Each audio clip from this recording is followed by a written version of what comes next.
Hello, my dear student. I hope you all are good. So today I am going to start with this numerical problem because in the previous video we have already completed the methods to calculate the price elasticity of demand by total expenditure method. So we have already completed this total expenditure method, and we know that in the case of total expenditure method we can calculate only three type of elasticity. Number one, we had unitary elastic.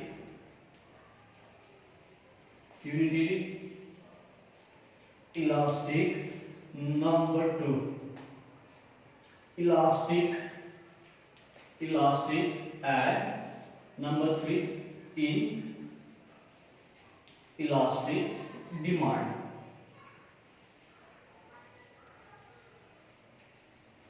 Once again, so with the help of this total expenditure method, we can only calculate three type of elasticities. That is, number one, unitary elastic demand, and inelastic demand. So today I am going to start some numerical problem so that it will be helpful for you to understand the main concept, that how we will be able to calculate the numerical problems. Okay, so one question is there. A consumer buys 40 units of good at a price of rupees 3 per unit. When the price rises to rupees 4 per unit, he buys 30 units.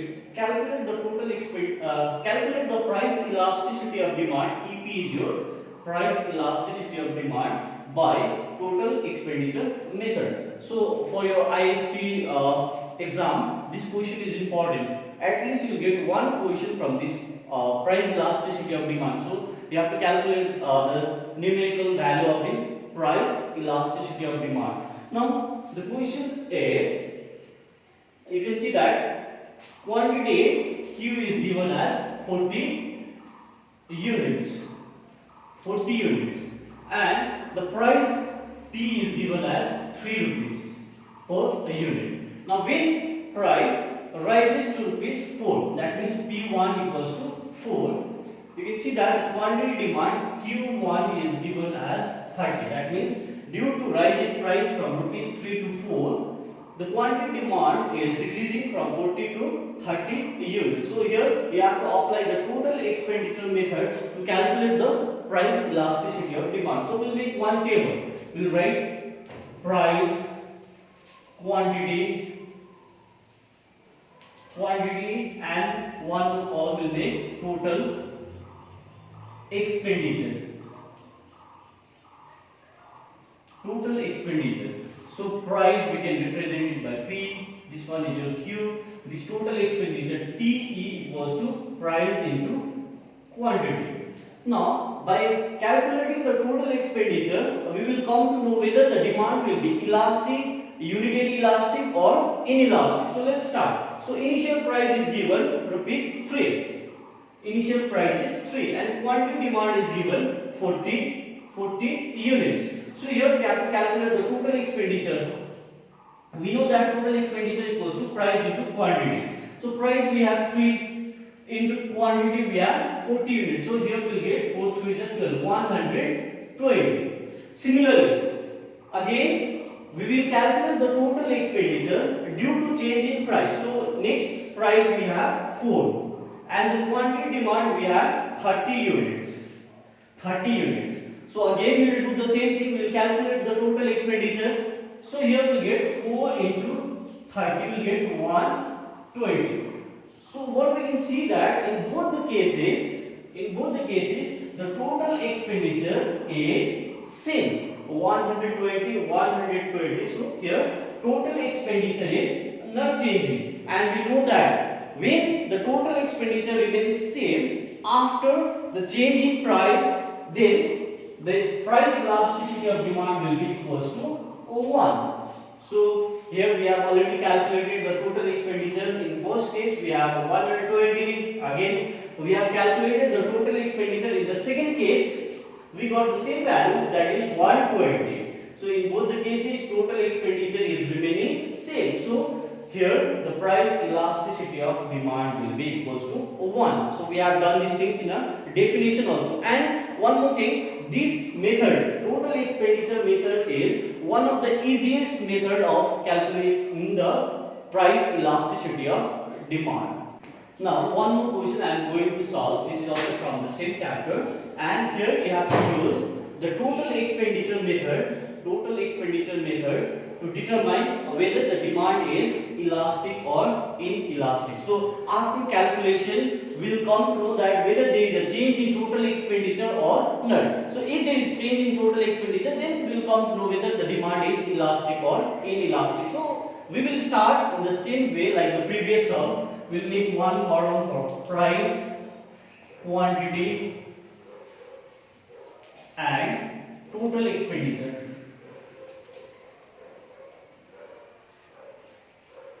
Total expenditure.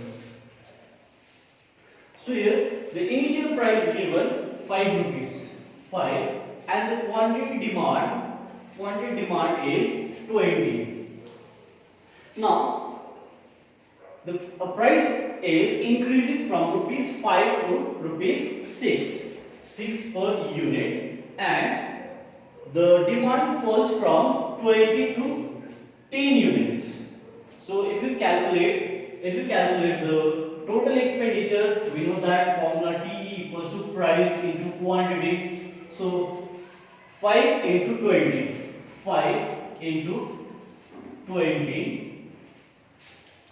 will get 100. So in the first case the total expenditure is rupees 100, and for the second case 6 into 10. So price is 6 and the quantity demand is 10. So we will get here 60.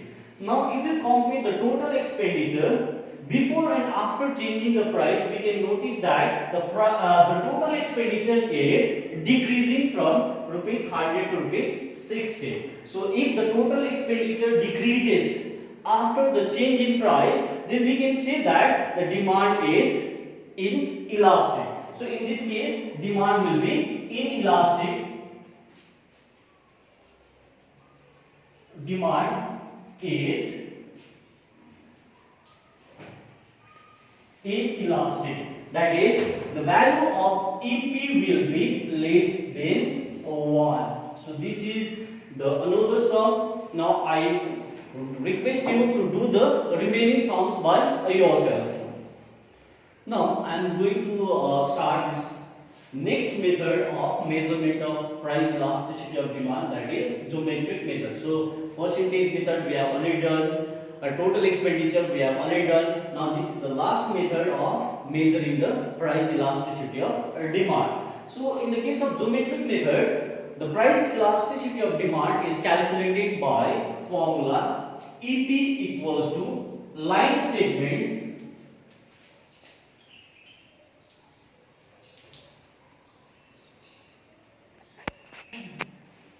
Okay, so with the help of this geometric method, we can calculate price elasticity of demand by applying this formula. Line segment below the point on the demand curve divided by line segment above the point on the demand curve. Or in a simple way, we can say that EP equals to lower line segment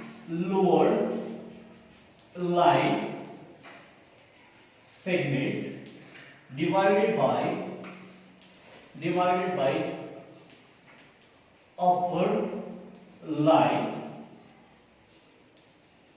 segment. Now we have to understand what is this lower line segment and upper line segment. So this lower line segment and upper line segment I will explain with the help of diagram.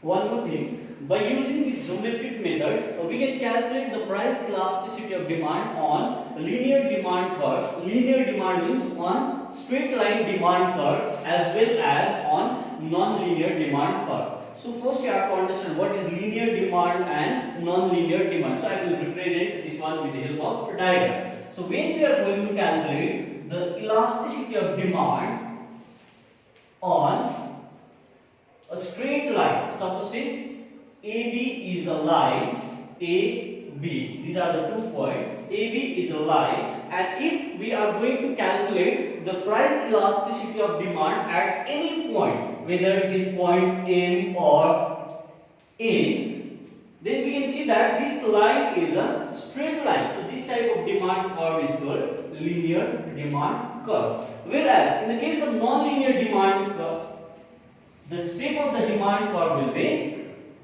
this shape. So this shape is called non-linear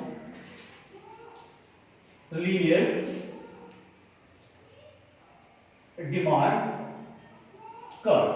In the case of non-linear demand curve, if you are asked to calculate the value of price elasticity of demand by geometric method, then you have to draw a tangent line. But in the case of non-linear, in the case of linear demand or in the case of straight line demand curve, it is easy to calculate the value of price elasticity. Whereas in the case of non-linear demand, if you are asked to calculate the elasticity of demand at any point, then first you have to draw the tangent line. You have to draw straight line touching this curve. So when you are asked to measure the value of price elasticity of demand at this point, suppose say point M or point N, then it will be easy to calculate. Without this tangent line, it will be difficult to calculate the value of price elasticity of demand on non-linear demand curve. So first I am going to start to calculate the value of price elasticity of demand on linear demand curve or straight line demand curve.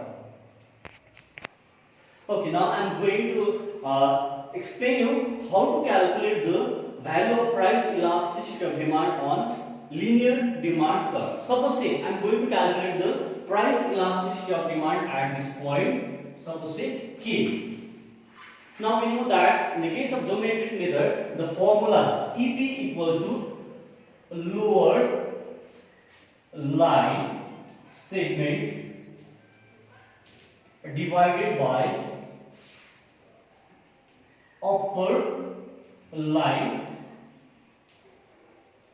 segment. So in this case, AB is our straight line and segment means this AB line we have divided into two parts, that is AK. One part we have AK and the other part we have KB. Now we have to recognize which one is lower line segment and which one is upper line segment. So if you see this KB is a lower line segment and KA or AK is the upper line segment. So if you are asked to calculate the value of price elasticity of demand at point K, that is EP at K equals to, the formula is in lower line segment. So in the case of this lower line segment, we have KB divided by upper line segment. If you see from this diagram, KA or AK, KA is the upper line segment. So we will divide this one by KA or AK. Now, if you are asked to know that whether the demand is elastic or inelastic, then we can easily say, if you see the length of this two segment, so this KB lower line segment has smaller length. For example, suppose this is 2 cm and the upper one is suppose 6 cm. So if you divide these two values, that lower line segment and upper line segment, if you put the value, we will get this KB we have 2 and AK we have 6. So if you divide this one, 2 1s are 2, 2 3s are 6, we will get 1 by 3. So 1 by 3 means the value is less than 1. So here EP at K is inelastic because we are getting the value of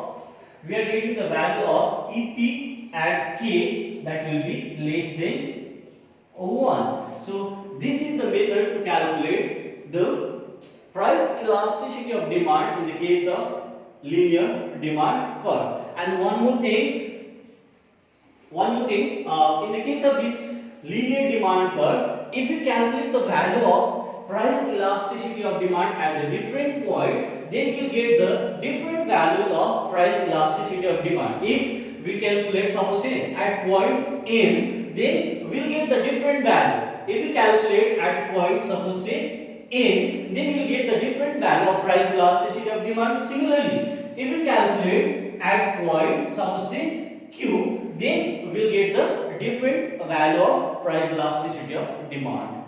Okay, now I am going to show you how to calculate the value of price elasticity of demand at two extreme cases, that is at point A and at point B. Let's start with at point A. So EP at A. Formula is same, lower line segment divided by upper line segment. So we'll write here lower line segment divided by upper line segment. So if you look at this point A, there is no upper line segment. So below this point A, this one is our AB. AB is our lower line segment. But upper line, there is no any line above this point A. So upper line segment, upper line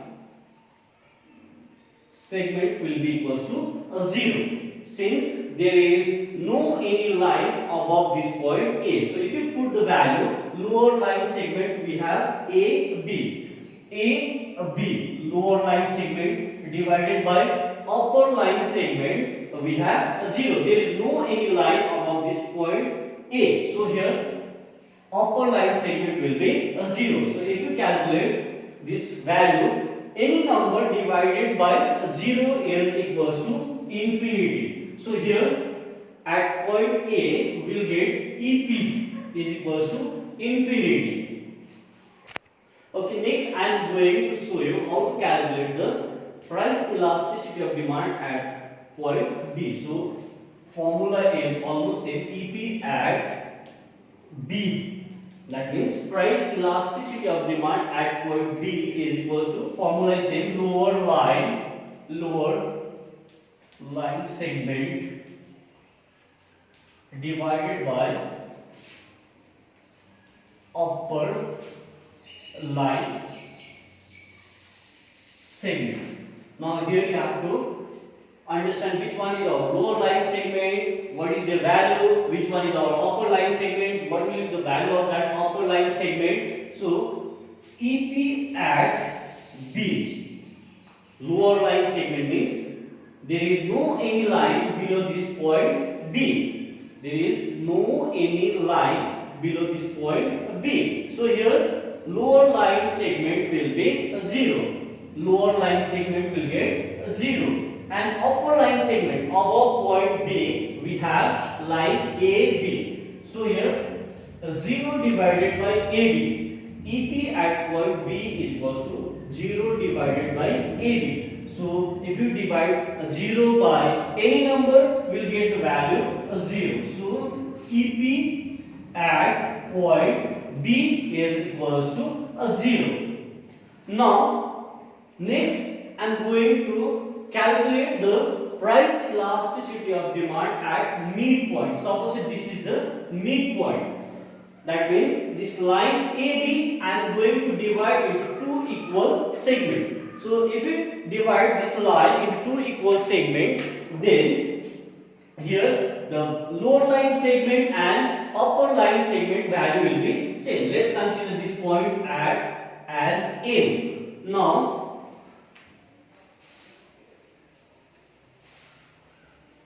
EP at point, EP at M, formula is same, lower line segment divided by upper line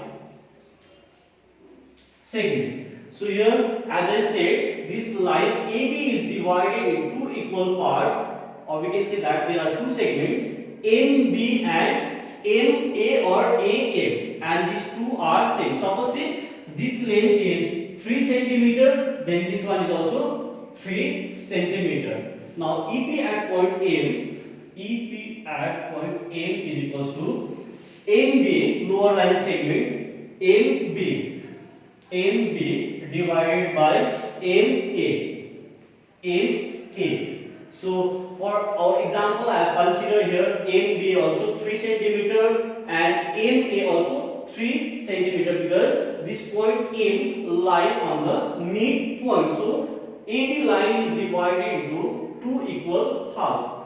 So EP at M equals to 3, MB also 3, MB is also 3, MA is also 3. So 3 divided by 3, here we will get 1. That is EP at M is equals to 1. That means this is the case of unitary elastic.